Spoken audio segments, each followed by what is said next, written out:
Once upon a time, in a bustling village, surrounded by lush green fields, there lived a young farmer named Ravi. Ravi worked hard every day, tilling the land and growing crops, but he was never satisfied with his life.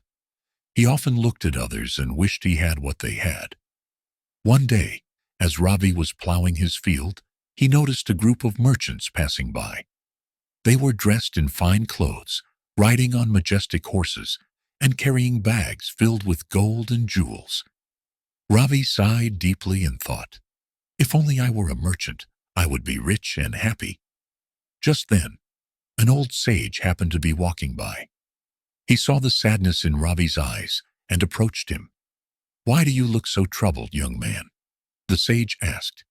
Ravi replied, "Oh, wise one, I am just a poor farmer. I work hard every day, but I have nothing to show for it. Look at those merchants. They have wealth, freedom, and happiness. I wish I could be like them." The sage smiled and said, "If you truly wish to be a merchant, I can grant your desire. But first, go and ask the merchants if they are happy with their lives. Once you have your answer, come back to me." Ravi's eyes lit up with hope. He quickly ran after the merchants and caught up with them. "Excuse me," he said. "You all seem so happy and content. You must be the luckiest people in the world." The merchants laughed, but their laughter was tinged with bitterness. One of them said, "Happy? We are far from happy. We travel for months on end, far from our families. We face thieves, storms, and endless hardships. We may have wealth, but we have no peace. If only we could live a simple life like yours, Ravi." Ravi was surprised. He had never thought that the merchants might envy his life. Confused, he returned to the sage and told him what the merchants had said. The sage nodded and said, "Now, go to the king's palace and ask the king if he is happy." Ravi obeyed and made his way to the palace. The king was seated on a golden throne, surrounded by servants and advisors. Ravi bowed and said, "Your Majesty, you must be the happiest person in the world. You have power, wealth, and the love of your people." The king sighed deeply. "Happy?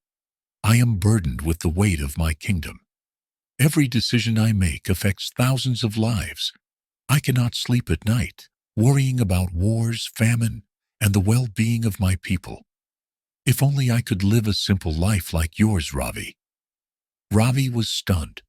He returned to the sage and shared the king's words. The sage smiled and said, "Now, go to the forest and ask the hermit who lives there if he is happy." Ravi walked into the forest and found the hermit meditating under a tree. He approached him and said, "Holy One, you must be the happiest person in the world. You have no worries, no responsibilities, and no desires." The hermit opened his eyes and smiled. "Young man, I may have no material possessions, but I am not free from struggles. I battle my own mind every day, fighting against doubts, fears, and loneliness. If only I could have a family and a home like yours, Ravi." Ravi returned to the sage, his heart heavy with realization. He said, "Wise one, I have learned something today. Everyone I met, the merchants, the king, and the hermit, all wished for a life different from their own. They thought someone else had it better, but no one was truly satisfied." The sage nodded. "That is the truth, Ravi. Happiness does not come from what you have or who you are. It comes from being content with what you have and finding joy in the present moment. The grass may seem greener on the other side, but every field has its own weeds." From that day on, Ravi stopped comparing his life to others. He worked hard on his farm, but he also took time to appreciate the simple joys of life: the warmth of the sun, the sound of the birds, and the love of his family. He realized that he had everything he needed to be happy. This story teaches us that true happiness comes from within. Instead of comparing ourselves to others, we should focus on appreciating what we have.